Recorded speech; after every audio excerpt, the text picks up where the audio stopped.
Alright guys, I'm going to go over the kettlebell snatch. This is a tough movement for beginners because it kind of beats you up in the beginning.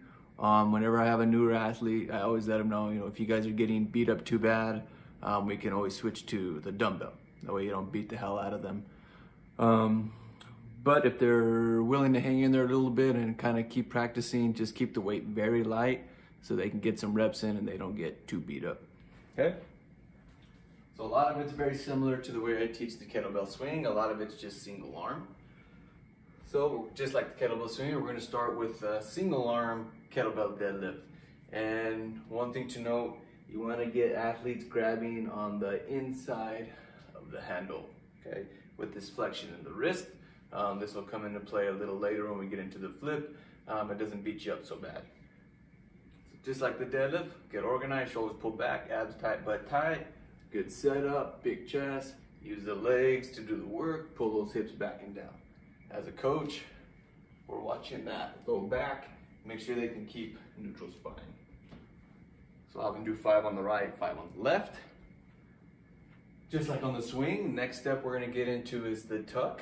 Okay, again, we wanna load those hamstrings first. So the same setup, you're gonna take that step back, get organized. You're going to use the lats to tuck that kettlebell in. Again, chest rises, that's okay, as long as the back stays flat. So you're going to tuck, set it down, tuck, set it down. Let's go 5 on the right, 5 on the left. Okay. From there, again, we're going to get into basically the Russian kettlebell swing, except we're going to go single arm. Okay. Take that step back, good setup. You're going to tuck, snap the hips. Snap the hips. Make sure they're able to keep the shoulder active, but make sure they're also using the hips to generate the lift. 5 on the right, 5 on the left. Okay? At this point, we're going to want to start keeping the kettlebell a little bit closer. So after you watch the Russian swing, you're going to do it again, except you're going to cue your athlete to kind of go into that shrug and high pull. That way the kettlebell stays a little closer. So that'll look like so. Good setup. You're gonna tuck, fire the hips, shrug and high pull. Shrug and high pull. Okay? We always want to keep the weight as close as possible on these Olympic style lifts. Okay? Next piece. So this is where you want to teach athletes to be aggressive and quick in their turnover and punch. The more aggressive they are, actually the less they're gonna get beat up on that flip. Okay, if they're kind of timid and afraid, the kettlebell's very slow at coming around and it just slams on the back of the forearm. Okay, I'll show you kind of what you're gonna see. So on new athletes, you're gonna get this slow kind of turnover and then punch. So you can see it kind of slams back there. So you do that a few times, you're gonna have a nice bruise on the back.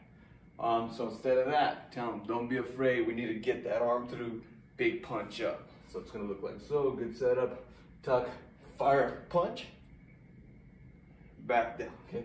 Tuck, fire, punch. So there, that flip is much more smooth and you don't get that slam. Coming down is a skill in itself, okay? You don't want that kettlebell coming way out here and pulling you forward.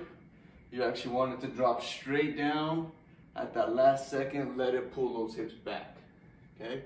In this bottom position, you're actually going into internal rotation. So as the kettlebell falls, you're gonna start to rotate that thumb back and you'll be in this internal rotation in the bottom. See if I can show you from the front here. Good setup as always. Tuck, fire, punch. Let it free fall down, pull you back the last second. Okay, when they set it down, as always, make sure their back stays nice and flat. One thing also, another thing you're gonna get is kind of this punch out to the side. So this isn't a very stable position. You always want it to be stacked over all the joints. So you have your wrist, elbow, shoulder, hip, knee. That creates that straight line that's much more stable as opposed to out here. Okay, so try that on the kettlebells.